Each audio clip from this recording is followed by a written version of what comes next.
ചേട്ടാ, ചാണ്ടി ഉമ്മൻ മരിച്ചു. അല്ല, ചാണ്ടി ഉമ്മൻ എന്ന MLA, കോൺഗ്രസ് നേതാവ്, അദ്ദേഹത്തിൻ്റെ രാഷ്ട്രീയ ജീവിതം അവസാനിച്ചു എന്ന അർത്ഥത്തിലാണ് ഞാൻ പറഞ്ഞത്. അല്ലാതെ അദ്ദേഹം വ്യക്തി എന്നുള്ള നിലയ്ക്ക്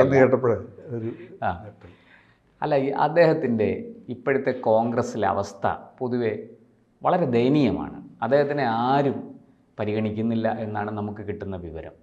എന്താണ് ചാണ്ടി ഉമ്മൻ, എന്താണ് സംഭവിച്ചിരിക്കുന്നത്? കോൺഗ്രസ്സിനുള്ളിൽ ഇനി ചാണ്ടി ഉമ്മന് ഇടമുണ്ടോ? അദ്ദേഹത്തിൻ്റെ രാഷ്ട്രീയ ജീവിതം ഇവിടെ അവസാനിക്കുകയാണോ? അതികായനായ ഉമ്മൻചാണ്ടിയുടെ മകൻ രാഷ്ട്രീയത്തിൽ ഒന്നും അല്ലാതായി മാറുകയാണോ? എന്താണ് സത്യാവസ്ഥ? ചാണ്ടി ഉമ്മൻ കോൺഗ്രസ് രാഷ്ട്രീയത്തിൽ അപ്രസക്തനായി കഴിഞ്ഞു എന്ന് തന്നെ വേണം നമുക്ക് ഊഹിക്കാൻ. രാഷ്ട്രീയത്തിൽ ആവശ്യമുള്ള പ്രിലിമിനറി കാര്യങ്ങൾ പോലും അദ്ദേഹത്തിന് അറിയാമെന്ന് തോന്നുന്നില്ല. നമ്മളിപ്പോൾ ലൈവിൽ വന്നിരുന്ന് വിലപിക്കുന്നതും പക്വതയില്ലാതെ അഭിപ്രായം പറയുന്നതുമൊന്നും അല്ലല്ലോ ഒരു രാഷ്ട്രീയ നേതാവിന് വേണ്ട അടിസ്ഥാനപരമായ ക്വാളിറ്റി എന്ന് പറയുന്നത്. അതെ, അത് ഉമ്മൻചാണ്ടിയുടെ പുത്രനെന്ന് പറയുമ്പോൾ നമുക്കറിയാം, ഈ രാഷ്ട്രീയത്തിൽ ആളുകൾ പ്രസക്തരാകുകയും അപ്രസക്തരാകുകയും ചെയ്യുന്നതിന് പല ഘടകങ്ങളുണ്ട്. പിന്നെ കേരളത്തെപ്പോലൊരു സംസ്ഥാനത്തെ കോൺഗ്രസ് രാഷ്ട്രീയം എന്ന് പറയുമ്പോൾ അതിൽ ചിന്തിക്കേണ്ട കുറേയേറെ കാര്യങ്ങൾ. അതികായന്മാരായ, ഞാൻ 60 തൊട്ടുള്ള അല്ലെ കേരള സംസ്ഥാനം രൂപീകൃതമായതിനു ശേഷമുള്ള സ്ഥിതി ഒന്ന് ആലോചിച്ച് നോക്കുക. അതികായന്മാരായ 2 നേതാക്കന്മാരെ ഞാൻ പെട്ടെന്ന് എൻ്റെ ഓർമ്മയിൽ വരുന്നത്, ഒന്ന് ശ്രീ MA ജോണും ശ്രീ PT ചാക്കോയുമാണ്. ഇവർ രണ്ടുപേരും എത്ര പെട്ടെന്നാണ് അപ്രസക്തരായിപ്പോയത് എന്ന് PT ചാക്കോ മരിച്ചു പോയതുകൊണ്ടാണ് അങ്ങനെ സംഭവിച്ചത്. പക്ഷേ എങ്കിൽ പോലും അദ്ദേഹം ഒരു പ്രഗത്ഭരായ ഭരണാധികാരിയായിരുന്ന അദ്ദേഹത്തിന് ചെറിയൊരു കാര്യത്തെ ചൊല്ലി അദ്ദേഹത്തിന് അധികാരം നഷ്ടപ്പെടേണ്ടി വന്നു. പിന്നെ അതിൻ്റെ വേദനയിലാണ് അദ്ദേഹം മരിച്ചത്. MA ജോൺ എന്ന് പറയുന്നത്, ഈ നമ്മളിപ്പോൾ ഉമ്മൻചാണ്ടിയുടെ കാര്യം പറയുമ്പോൾ ഈ ഉമ്മൻചാണ്ടി എന്ന് പറയുന്ന ആൾ MA ജോണിൻ്റെ കണ്ടുപിടുത്തമാണ്. അദ്ദേഹം ഈ KSU രൂപീകരണം അല്ലെങ്കിൽ ബന്ധപ്പെട്ട് MA ജോൺ എന്ന് പറഞ്ഞ രാഷ്ട്രീയ നേതാവ് കോട്ടയത്ത് പുതുപ്പള്ളിയിൽ പോകുന്ന അവസരത്തിൽ ഒരു 10ാം ക്ലാസ്സുകാരനായ പയ്യൻ സംസാരിക്കുന്നത് കണ്ടിട്ട് ഇപ്പം കൊള്ളാം എന്ന് കരുതി MA ജോൺ കൂട്ടിക്കൊണ്ടുവന്ന രാഷ്ട്രീയത്തിൽ വളർത്താൻ ശ്രമിച്ച ആളാണ് ഉമ്മൻചാണ്ടി എന്ന് പറയുന്നത്. അങ്ങനെയാണ് ഉമ്മൻചാണ്ടിയുടെ ഈ KSU പ്രവേശനത്തിൻ്റെ രംഗപ്രവേശനം പറയുന്നത്. പിന്നെ അദ്ദേഹം ഈ MA ജോൺ എന്ന് പറഞ്ഞത് പിന്നെ ഇത്രമാത്രം അപ്രസക്തനായി എന്ന് നമ്മൾ മനസ്സിലാക്കണം. കാരണം എന്താണെന്ന് വെച്ച് കഴിഞ്ഞാൽ അദ്ദേഹം ഈ അന്നത്തെ യൂത്ത് കോൺഗ്രസ്സിലെ ഏറ്റവും പ്രമുഖനായ ഒരു നേതാവായിരുന്ന അദ്ദേഹം, ഈ വയലാർ രവിയേക്കാളും AK ആന്റണിയേക്കാളും ഒക്കെ സീനിയറായിരുന്ന അദ്ദേഹം, അഥവാ അവരുടെയൊക്കെ രാഷ്ട്രീയ ഗുരുനാഥനെന്നൊരു പരിധിവരെ വിശേഷിപ്പിക്കാവുന്ന അദ്ദേഹം, പിന്നെ TO ബാവ എന്ന് പറയുന്ന ആളിനെ KPCC പ്രസിഡന്റ് സ്ഥാനത്തേക്ക് മത്സരം ഉണ്ടായപ്പോൾ അതിനെതിരായിട്ട് ഇവരെല്ലാം കൂടെ ചേർന്ന് നിർത്തിയ ആളാണ് MA ജോൺ. നിർഭാഗ്യവശാൽ ഇവരൊക്കെ കാലുവാരി, AK ആന്റണി അടക്കമുള്ളവർ വാലുവാരി അദ്ദേഹത്തെ ഒതുക്കി. അപ്പോൾ ഈ ഒതുക്കിൻ്റെ കാര്യമാണ് ഞാനീ പറഞ്ഞത്. അദ്ദേഹത്തെ ഒതുക്കി. അദ്ദേഹം പിന്നെ അപ്രസക്തനായി കോൺഗ്രസ് രാഷ്ട്രീയത്തിൽ. പരിവർത്തനവാദി എന്ന് പറഞ്ഞ് അദ്ദേഹം കുറേ കാലം നടന്നു. ഏറ്റവും ഒടുവിൽ പിന്നെ ജീവിതത്തിൻ്റെ അവസാന ഘട്ടത്തിൽ അദ്ദേഹം പിന്നെ പരിസ്ഥിതി സംരക്ഷണം, പിന്നെ മറ്റ് പ്രകൃതി ചികിത്സ, ഇങ്ങനെയുള്ള കാര്യങ്ങളൊക്കെ ആയിട്ടാണ് അദ്ദേഹത്തിൻ്റെ ജീവിതം അവസാനിച്ചത്. പ്രഗത്ഭനായ ഒരു രാഷ്ട്രീയ നേതാവായിരുന്നു, ആദർശ ധീരതയുള്ള ഒരാളായിരുന്നു. ഞാൻ പറഞ്ഞു വന്നത്, ഒരു രാഷ്ട്രീയ നേതാവ് അപ്രസക്തനായി മാറുന്നതിന് പല ഘടകങ്ങളുണ്ട്. ഇവിടെ ഈ ഉമ്മൻചാണ്ടിയെ പോലെ ഓടി നടക്കാൻ ശ്രമിക്കുകയും അല്ലെങ്കിൽ ഉമ്മൻചാണ്ടിയെ പോലെ അതൊക്കെ പരക്കെ സംസാരിപ്പിക്കപ്പെടുന്ന വിഷയമാണ്. തലമുടി ചീകാതിരുന്നത് കൊണ്ടൊന്നും ഒരാൾക്ക് പിന്നെ അങ്ങനെ ഉണ്ടാകത്തില്ല. അതിനാവശ്യം തന്ത്രവും അതിനാവശ്യം രാഷ്ട്രീയ കാര്യങ്ങളെപ്പറ്റിയുള്ള വിവരവും അതിനേക്കാൾ ഉപരി ഒരു നമ്മളെന്തോ പക്വമായ ചില രാഷ്ട്രീയ കാര്യങ്ങളാണ്. പക്വം എന്ന് പറയുമ്പോൾ അഭിപ്രായങ്ങൾ ഉണ്ടാകുന്ന ചില അപക്വതയുണ്ട്, അത് വലുതായിട്ട് ബാധിക്കും. ഈ പിന്നെ രാഷ്ട്രീയ തന്ത്രങ്ങളെന്ന് പറയുന്നത് 1970 ഉമ്മൻചാണ്ടി ആദ്യമായിട്ട് മത്സരിച്ചത്. ഉമ്മൻചാണ്ടി ആദ്യമായിട്ട് മത്സരിക്കുമ്പോൾ അദ്ദേഹം ഈ KSU പ്രസിഡന്റ്, ഏറ്റവും ശ്രദ്ധിക്കപ്പെട്ട KSU പ്രസിഡന്റുമാരുടെ ഒരാളായിരുന്നു ശ്രീ ഉമ്മൻചാണ്ടി എന്ന് പറയുന്നത്. 67 അദ്ദേഹം KSU പ്രസിഡന്റായിരുന്നു. അദ്ദേഹമാണ് ഏറ്റവും കൂടുതൽ ശ്രദ്ധിക്കപ്പെട്ട ഒരു KSU പ്രസിഡന്റ്. KSUവിന്റെ ചരിത്രത്തിൽ പ്രസിഡന്റുമാരിൽ ഏറ്റവും ശ്രദ്ധിക്കപ്പെട്ട ആൾ ഉമ്മൻചാണ്ടി തന്നെയാണ്, അന്നും ഇന്നും അങ്ങനെ തന്നെയാണ്. 70 നടന്ന തെരഞ്ഞെടുപ്പിലാണ് കോൺഗ്രസിലേക്ക് നമുക്കറിയാവുന്ന ഒരു യുവാക്കളുടെ ഒരു തള്ളിക്കയറ്റം ഉണ്ടാവുകയും ഉമ്മൻചാണ്ടി മത്സരിച്ചത്. പക്ഷേ പുതുപ്പള്ളിയിൽ അന്നത്തെ രാഷ്ട്രീയ കാലാവസ്ഥ നമ്മൾ നോക്കണം. അന്ന് പിന്നെ EMSന്റെ മന്ത്രിസഭ രാജിവെച്ചൊഴിഞ്ഞതിന് ശേഷം ഇടതുപക്ഷത്ത് പിന്നെ CPMന്റെ കൂടെ അധികം ആരുമില്ല. വളരെ ചുരുക്ക സംഘടനകൾ മാത്രമേ ഉള്ളൂ. വളരെ KTP, KSP തുടങ്ങിയ അന്നത്തെ സംഘടനകൾ, മുസ്ലിം ലീഗും SSPയും CPIയും അടക്കമുള്ള കക്ഷികളെ വിട്ടുപോകുന്ന അവരൊരു മുന്നണി രൂപീകരിച്ചു. അങ്ങനെയാണ് അച്യുതമേനോൻ മുഖ്യമന്ത്രിയാകുന്നത്. അത് കഴിഞ്ഞതിന് ശേഷം പിന്നെ അവർ കോൺഗ്രസുമായി ധാരണയുണ്ടാക്കിയാണ് 70-ലെ നിയമസഭാ തെരഞ്ഞെടുപ്പ് മത്സരിക്കുന്നത്. അപ്പോൾ മൂന്നാമതൊരു മുന്നണിയൂടെ കേരളത്തിലുണ്ട്. കാരണം കോൺഗ്രസിലെ പിളർപ്പിനെ തുടർന്ന് അന്ന് ഭരണ കോൺഗ്രസ്സാണ്, ഇന്ദിരാഗാന്ധിയുടെ കോൺഗ്രസ്സാണ്. 69-ലാണ് കോൺഗ്രസ് പിളർന്നത്. അന്ന് സംഘടനാ കോൺഗ്രസിൻ്റെ സംവിധാനം നിലവിലുണ്ട്. സംഘടനാ കോൺഗ്രസിൻ്റെ നേതൃത്വത്തിൽ ഒരു മുന്നണിയും അന്ന് നിയമസഭാ തെരഞ്ഞെടുപ്പിൽ മത്സരിച്ചിരുന്നു. അന്ന് ഈ സംഘടനാ കോൺഗ്രസ് എന്ന് പറയുന്നത് ഈ കോൺഗ്രസിലെ പ്രമാണിമാരൊക്കെ അഖിലേന്ത്യാ തലത്തിലും കേരളത്തിലും ഈ സംഘടനാ കോൺഗ്രസ്സിലാണ്. പിന്നെ മറ്റു ചിലരാണ് ഒരു പൊതുവേ യുവാക്കളോട് ആഭിമുഖ്യമുള്ള ഒരു വിഭാഗം, ഇന്ദിരാഗാന്ധിയുടെ ആഭിമുഖ്യമുള്ള കെ വിശ്വനാഥൻ എന്ന് പറഞ്ഞ ആളായിരുന്നു ആദ്യത്തെ ഈ ഇന്ദിരാ വിഭാഗത്തിൻ്റെ KPCC പ്രസിഡന്റ്, നേരത്തെ ജനറൽ സെക്രട്ടറി ആയിരുന്ന. അന്ന് കെ ശങ്കരനാരായണൻ, പിന്നീട് ഗവർണറൊക്കെ ആയ ആളും ഈ കെ വിശ്വനാഥനും 2 ജനറൽ സെക്രട്ടറിമാരാണ് അന്ന് KPCC കൊണ്ടായിരുന്നത്. അതിൽ ശങ്കരനാരായണൻ സംഘടനാ കോൺഗ്രസിലേക്ക് പോയി, പിന്നെ കെ വിശ്വനാഥൻ ഇന്ദിരാ കോൺഗ്രസിലേക്ക്. ഇന്ദിരാ കോൺഗ്രസും ഭരണ കോൺഗ്രസും ഒക്കെ അറിയപ്പെട്ടിരുന്നത്. അങ്ങനെ കോൺഗ്രസ് പിളർന്ന അവസരത്തിൽ അങ്ങനെ നിയമസഭാ തെരഞ്ഞെടുപ്പ് വന്നപ്പോൾ 3 മുന്നണി ഉണ്ടായിരുന്നു. സംഘടനാ കോൺഗ്രസിൽ പലരും മത്സരിച്ചിരുന്നു. അപ്പോൾ അന്ന് കോട്ടയം, പുതുപ്പള്ളി, ഏറ്റുമാനൂർ ഈ 3 മണ്ഡലങ്ങളിൽ ഒരിടത്ത് കോൺഗ്രസ്സുകാരനും, ഒരിടത്ത് കേരള കോൺഗ്രസ്സുകാരനും, ഒരിടത്ത് സംഘടനാ കോൺഗ്രസ്സുകാരനും, അങ്ങനെ 3 കോൺഗ്രസിനും ഒരു സീറ്റ് കോട്ടയത്തെ സെൻറ്ററിൽ ഉണ്ടാകട്ടെ എന്ന് മലയാള മനോരമയും ചില ക്രൈസ്തവ സഭകളും കൂടി ഒരു തീരുമാനമെടുത്തു എന്ന് പറഞ്ഞാൽ അതിനനുസൃതമായ വർക്ക് വേണം. അവർ അനൗപചാരികമായ യോഗം വിളിച്ചു കൂട്ടി. അതായത് ഇങ്ങനെ ഉണ്ടാകുക, പുതുപ്പള്ളിയിൽ കോൺഗ്രസ് ജയിക്കട്ടെ, അന്ന് ഉമ്മൻചാണ്ടിയാണ് സ്ഥാനാർത്ഥി. കോട്ടയത്ത് പിന്നെ കോട്ടയം സംഘടനാ കോൺഗ്രസ് ജയിക്കട്ടെ, ഏറ്റുമാനൂർ കേരള കോൺഗ്രസ് ജയിക്കട്ടെ. അങ്ങനെ ഒരു സംവിധാനം ഉണ്ടാക്കാൻ തീരുമാനിച്ചു. പക്ഷേ അത് പാളിപ്പോയി. പക്ഷേ അന്ന് പുതുപ്പള്ളിയിൽ മത്സരിച്ചിരുന്നത് PC ചെറിയാനാണ്, മലയാള മനോരമയുടെയൊക്കെ ബന്ധുവായ PC ചെറിയാനാണ്. അദ്ദേഹം പിന്നെ സംഘടനാ കോൺഗ്രസിൻ്റെ നേതാവായിട്ട് മത്സരിച്ചു. PC ചെറിയാൻ പിന്മാറി. നോമിനേഷൻ കൊടുക്കേണ്ട ദിവസമൊക്കെ കഴിഞ്ഞ ശേഷം PC ചെറിയാൻ പിന്മാറി. മറ്റിടത്തും ഇതുപോലെ അനൗപചാരികമായി പിന്മാറി. പക്ഷേ പുതുപ്പള്ളിയിൽ അത് വർക്കൗട്ട് ചെയ്തുള്ളൂ. അങ്ങനെ PC ചെറിയാൻ പിന്മാറിയത് കൊണ്ടാണ് അന്ന് ആദ്യത്തെ തവണ ഉമ്മൻചാണ്ടി ജയിക്കും. ഉമ്മൻചാണ്ടിയുടെ വ്യക്തിത്വത്തെ, ഉമ്മൻചാണ്ടിയുടെ കഴിവിനെ ഒട്ടും കുറച്ചുകൊണ്ടല്ല ഞാനത് പറയുന്നത്. പക്ഷേ ആദ്യ തവണ അദ്ദേഹം ജയിച്ചത് അന്ന് ആ തെരഞ്ഞെടുപ്പിൽ PC ചെറിയാൻ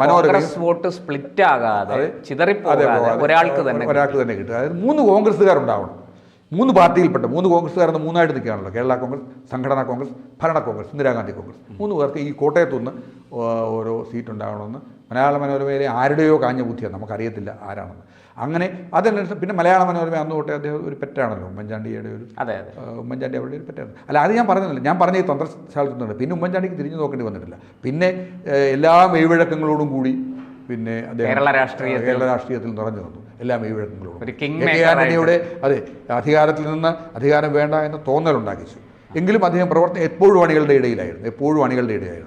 ആന്റണിയുടെ നേതൃത്വത്തിലായിരുന്നു ഗ്രൂപ്പെങ്കിലും അതിൻ്റെ കട്ടിഞ്ഞാണെന്ന് പറയുന്നത് ഉമ്മൻചാണ്ടിയുടെ കയ്യിലായിരുന്നു. അപ്പോൾ അദ്ദേഹം അത് അത്ര കൃത്യമായിട്ട് ആ കാര്യം, ആ ഉമ്മൻചാണ്ടിയുടെ ഒരു നിഴൽ പോലും ആകാൻ സാധിച്ചില്ല. നമ്മൾ ഈ കേരള രാഷ്ട്രീയത്തിൽ ഇപ്പോൾ വ്യക്തമായും വേറൊരു ധാര രൂപപ്പെട്ട് കഴിഞ്ഞില്ല. കോൺഗ്രസ് രാഷ്ട്രീയത്തിലെ കാര്യമാണ് ഞാനീ പറയുന്നത്. കോൺഗ്രസ് രാഷ്ട്രീയത്തിൽ ഇപ്പോൾ VD സതീശൻ അടങ്ങുന്ന, ഷാഫി പറമ്പിലും VD സതീശനും രാഹുൽ മാങ്കൂട്ടത്തിലും ഒക്കെ അടങ്ങുന്ന ഒരു ഗ്രൂപ്പ് എന്ന് പറഞ്ഞാൽ ഒരു പവർ ഗ്രൂപ്പ് ഉണ്ടാക്കപ്പെട്ടിരിക്കുന്നു.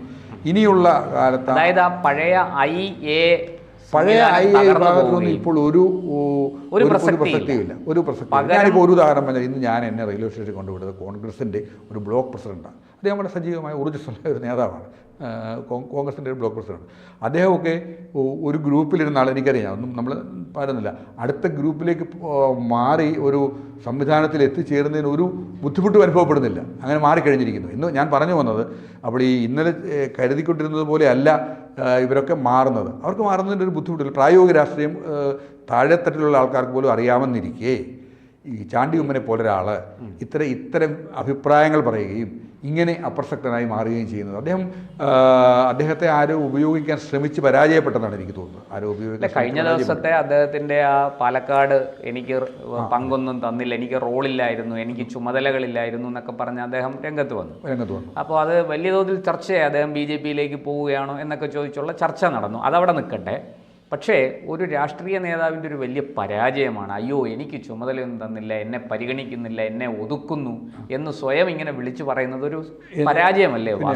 അത് കഴിഞ്ഞതിന് ശേഷമാണ് അദ്ദേഹത്തിൻ്റെ ഏറ്റവും പുതിയ പ്രസ്താവന, ഇന്നലെയോ മറ്റോ ഇറങ്ങിയതിനകത്താണ് അദ്ദേഹം വിലപിക്കുന്നത് കണ്ടു. വിലപിക്കുന്നു എന്ന് പറഞ്ഞു കഴിഞ്ഞാൽ എൻ്റെ അച്ഛനെ വെറുതെ വിട്ടേക്കു പിന്നെ എന്നൊക്കെ പറഞ്ഞ് അദ്ദേഹത്തിൻ്റെ ഒരു വിലാപം ഇങ്ങനെ കണ്ടു. ഒരു കരച്ചിൽ ഇങ്ങനെ കണ്ടു ഈ പാലക്കാടൻ പ്രസ്താവനയ്ക്ക് ശേഷം. അപ്പോൾ ഞാനതാണ് ആദ്യമേ പറഞ്ഞത്, പിന്നെ മറ്റാരോ അദ്ദേഹത്തെ VD സതീശനടക്കമുള്ള ആൾക്കാർക്ക്, അല്ലെങ്കിൽ VD സതീശനാണ് ഇതിൻ്റെ ഒരു കേരള രാഷ്ട്രീയത്തിൽ ഇപ്പോൾ കോൺഗ്രസ് രാഷ്ട്രീയത്തിൽ നിറഞ്ഞു നിൽക്കുന്നൊരു വസ്തുതയാണ്. പിന്നെ രമേശ് ചെന്നിത്തല അടക്കമുള്ളവർ പുറകോട്ട് പോയിരിക്കുന്നു. പിന്നെ നേതൃസ്ഥാനം എന്ന് പറയുന്നത് പ്രതിപക്ഷ നേതാവെന്ന നിലയിൽ സ്വാഭാവികമായി ലഭിക്കുന്ന നേതൃസ്ഥാനത്തിന് അപ്പുറത്തേക്ക് കോൺഗ്രസിൻ്റെ മുഖമായി മാറാൻ അദ്ദേഹം ശ്രമിച്ചുകൊണ്ടിരിക്കുകയാണ്. അതിനനുസൃതമായ പ്രവർത്തന പദ്ധതി രൂപപ്പെടുത്തിക്കൊണ്ടിരിക്കുകയാണ്. അതിനനുസൃതമായ അനുയായികളെ കേരളത്തിലൊക്കെ സൃഷ്ടിച്ചുകൊണ്ടിരിക്കുകയാണ്. KPCC പ്രസിഡന്റുമായും അദ്ദേഹം നല്ല ബന്ധത്തിലല്ല എന്ന് നമുക്ക് മനസ്സിലാക്കി കഴിഞ്ഞിരിക്കുന്നു. ഇതൊക്കെ ജനത്തിന് മനസ്സിലാകുന്നുണ്ട്. ഹൈക്കമാൻഡും ആഭിമുഖ്യം കാണിച്ചുകൊണ്ടാണ് ഇരിക്കുന്നത്. അവരുടെ ഒരു വളരെ കൃത്യമായ ഒരു പരീക്ഷണശാലയായിരുന്നല്ലോ ഈ പാലക്കാടെന്ന് പറയുന്നത്. പാലക്കാട്ട് കൃത്യമായി സതീശൻ നേരത്തെ തന്നെ പറഞ്ഞിരുന്നു, പാലക്കാട്ടെ പരാജയം എൻ്റെ പരാജയമായിരിക്കുന്നു. ഞാൻ എന്നല്ല അദ്ദേഹം പറഞ്ഞത്, വിജയത്തിൻ്റെ 100% ഉത്തരവാദിത്വം അല്ലെങ്കിൽ ജയിപ്പിക്കുന്നതിൻ്റെ ഉത്തരവാദിത്വം മുഴുവൻ ഞാൻ ഏറ്റെടുത്തിരിക്കുന്നുവെന്ന് VD സതീശൻ നേരത്തെ തന്നെ പറഞ്ഞിരുന്നു. അപ്പം അവരെ പോലും അതിശയിപ്പിച്ചുകൊണ്ട് ഭൂരിപക്ഷത്തിന് കാരണം ഞാൻ പറയും, പാലക്കാട്ട് പാലക്കാട്ട് ഒന്ന് വാങ്ങിച്ചുകൊണ്ടാണ് രാഹുൽ മാങ്കൂട്ടത്തിൽ ജയിച്ചത്. അപ്പോൾ നമ്മൾ പിന്നെ പ്രവർത്തന പരിപാടികളിലൂടെയാണ് ചുറുചുറുക്കും നേതൃപാടവും ഒക്കെ കാണിക്കേണ്ടത്.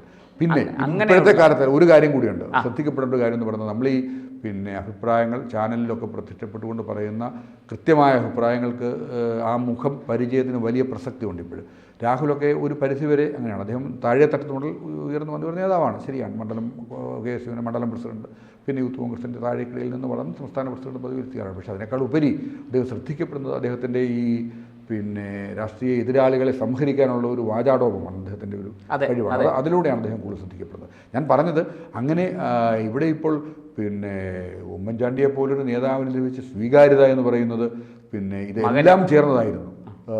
അത് അദ്ദേഹത്തിൻ്റെ പുത്രനാണ് എന്ന ഒറ്റ കാരണം കൊണ്ട് പിന്നെ ഒന്നും ആകാൻ കഴിയില്ല എന്നാണ് തെളിയിച്ചു കഴിഞ്ഞത്. യാതൊന്നും ചെയ്യാൻ പറ്റത്തില്ല. സ്വയം അധ്വാനിച്ചാൽ മാത്രമേ മറ്റെല്ലാത്തിനും അപ്പുറം അങ്ങനെ ഒരു കാര്യം, സ്വയം ഒരു രാഷ്ട്രീയ നേതാവിന് ആവശ്യമായ ചില ക്വാളിറ്റികൾ എന്താണെന്ന് മനസ്സിലാക്കുകയും പഠിക്കുകയും ചെയ്തെങ്കിലേ പറ്റുകയുള്ളൂ. കാരണം നമ്മളിപ്പോൾ ഇന്ദിരാഗാന്ധി, ശരിയാണ്, നെഹ്റുവിൻ്റെ പുത്രി എന്ന നിലയിലാണ് ഇന്ദിരാഗാന്ധി കടന്നു വന്നതും അവരായതുമൊക്കെ. പക്ഷേ അവർ സ്വയം ഇത് തെളിയിച്ച് കഴിഞ്ഞില്ലേ, അവരെ ഒരു പ്രധാനമന്ത്രി എന്നുള്ള നിലയിൽ. അതിൽ നിന്ന് നമ്മുടെ ഈ കേരളത്തിൽ തന്നെ ലീഡറുടെ മകൻ K. മുരളീധരൻ താൻ ഒരു പക്വതയാർന്ന രാഷ്ട്രീയ നേതാവാണെന്ന് പ്രവർത്തനം കൊണ്ട് തെളിയിച്ചു കഴിഞ്ഞാൽ തീർച്ചയായും അങ്ങനെ തന്നെയാണ്. അദ്ദേഹം തെരഞ്ഞെടുപ്പുകളിൽ പരാജയപ്പെട്ടിട്ട് പോലും വീണ്ടും രാഷ്ട്രീയത്തിൽ, നിയമസഭാ തെരഞ്ഞെടുപ്പിൽ പരാജയപ്പെട്ടു, കോൺഗ്രസിൽ നിന്ന് പുറത്തുപോയി, എന്നിട്ടും അദ്ദേഹത്തിന് അഭിപ്രായം വരുമ്പോൾ അദ്ദേഹം പറയാറുണ്ടെങ്കിലും വളരെ കൃത്യമായിട്ട് ഒരു പരിണിതപ്രജ്ഞനായ രാഷ്ട്രീയക്കാരൻ്റെ കൗശലം അദ്ദേഹത്തിനുള്ളത് കൊണ്ട് വളരെ തന്ത്രപൂർവ്വം ഈ ശ്രീ മുരളീധരൻ്റെ കാര്യം അങ്ങ് പിന്നെ പറഞ്ഞത് നന്നായി. അത്ര കൃത്യമായിട്ടാണ് അദ്ദേഹം ഒരു ഉത്തരരാഷ്ട്രീയത്തിൻ്റെ ആളാണ്. പക്ഷേ എത്ര കൃത്യമായിട്ടാണ് KPCC പ്രസിഡന്റ് എന്ന നിലയിൽ അദ്ദേഹം ഒരു വിജയമായിരുന്നു. എല്ലാവരും ഒരുമിച്ചുകൊണ്ട് അതിന് KPCC പ്രസിഡന്റ് ആയത് തെന്നല ബാലകൃഷ്ണപിള്ള സാറിനെ ബലമായിട്ട് പിടിച്ച് മാറ്റിക്കൊണ്ടാണ്. അന്ന് എല്ലാവർക്കും തെന്നല ബാലകൃഷ്ണപിള്ള സാറിനോടൊരു സഹതാപം തോന്നി കോൺഗ്രസ്സുകാർക്ക്. എങ്കിൽ പോലും അതൊക്കെ അതിജീവിച്ച് വളരെ മുമ്പോട്ട് വന്നില്ല എന്ന് പറഞ്ഞതുപോലെ ഇദ്ദേഹത്തിന്. അത് മാത്രമല്ല, അദ്ദേഹം പ്രഖ്യാപിക്കുകയും ചെയ്തു KPCC പ്രസിഡന്റിന് ഗ്രൂപ്പില്ല. 2 വാക്കുകളെ പറഞ്ഞുള്ളൂ. അന്നത് വലിയ ചർച്ചയായി. അല്ല, അങ്ങനെയൊക്കെയുള്ള ആ ഒരു എന്താ പറയണ്ട, ആ ഒരു പ്രൗഢി അല്ലെങ്കിൽ ആ ഒരു കഴിവ് ചാണ്ടി ഉമ്മൻ ഇല്ല എന്നാണ് ഇതുവരെയുള്ള സംഭവങ്ങൾ അല്ല. ഇനി അത് അദ്ദേഹത്തിൻ്റെ ഇതുവരെയുള്ള ശരീരഭാഷയിലും അദ്ദേഹത്തിൻ്റെ സംസാരത്തിലും കൂടെ ഒരു പക്വതയാർന്ന രാഷ്ട്രീയ ഇതിൽ മാറ്റം വരുത്താതെ അദ്ദേഹത്തിന് രക്ഷയില്ല. അദ്ദേഹത്തിന് മാറ്റം വരുത്താൻ കഴിയുമെന്ന് തോന്നുന്നില്ല. അദ്ദേഹം നമ്മൾ പറഞ്ഞതുപോലെ എങ്ങോട്ടെങ്കിലുമൊക്കെ പോയേക്കാം, അതിനും സാധ്യതയുണ്ട്. കാരണം നമുക്കത് നിഷേധിക്കാം. നമ്മുടെ രാഷ്ട്രീയത്തിൽ ഇപ്പോൾ അദ്ദേഹത്തെ പോലെ ഒരാൾക്ക് അപ്രസക്തനാണെന്ന് സ്വയം തോന്നിക്കഴിഞ്ഞാൽ പിന്നെ നിൽക്കത്തില്ലല്ലോ. അപ്പോൾ അദ്ദേഹം കോൺഗ്രസ് രാഷ്ട്രീയം തന്നെ മേച്ചിൽപ്പുറങ്ങൾ തേടാനുള്ള സാധ്യതയുണ്ട്. അത് ഇവിടെ എങ്ങനെയെന്ന് നമുക്കിപ്പോൾ കൃത്യമായി പറയാൻ കഴിയില്ല. പക്ഷേ അതിനുള്ള സാധ്യതയാണ് കാണുന്നത്. എന്നാൽ കോൺഗ്രസ് രാഷ്ട്രീയത്തിൽ ചാണ്ടി അതിനകത്ത് മാറ്റം സംശയമില്ല. അപ്പോൾ നമുക്ക് കാത്തിരിക്കാം ഉമ്മൻചാണ്ടിയുടെ അതികായനായ, കൗശലക്കാരനായ, ബുദ്ധിരാക്ഷസനായ ഉമ്മൻചാണ്ടിയുടെ മകൻ ചാണ്ടി ഉമ്മൻ എത്ര നാൾ കോൺഗ്രസിൽ തുടരും, അദ്ദേഹത്തിന് എന്താണ് സംഭവിക്കാൻ പോകുന്നത്, ഒരു പക്വതയാർന്ന രാഷ്ട്രീയ നേതാവായിട്ട് തിരിച്ചു വരാൻ അദ്ദേഹത്തിന് സാധിക്കുമോ, ജനങ്ങളുടെ കയ്യടി നേടി വീണ്ടും ജനപ്രതിനിധിയായി കേരള നിയമസഭയിൽ ശോഭിക്കാൻ അദ്ദേഹത്തിന് സാധിക്കുമോ എന്നൊക്കെയുള്ള ചോദ്യത്തിന് ഉത്തരം കാത്തിരുന്ന് കാണാം എന്ന് മാത്രമേ ഉള്ളൂ. കൂടുതൽ വാർത്തകളും വിശേഷങ്ങളും നിങ്ങളിലേക്ക് എത്താൻ ABC മലയാളം സബ്സ്ക്രൈബ് ചെയ്യുക, ബെൽ ബട്ടണും അമർത്തുക.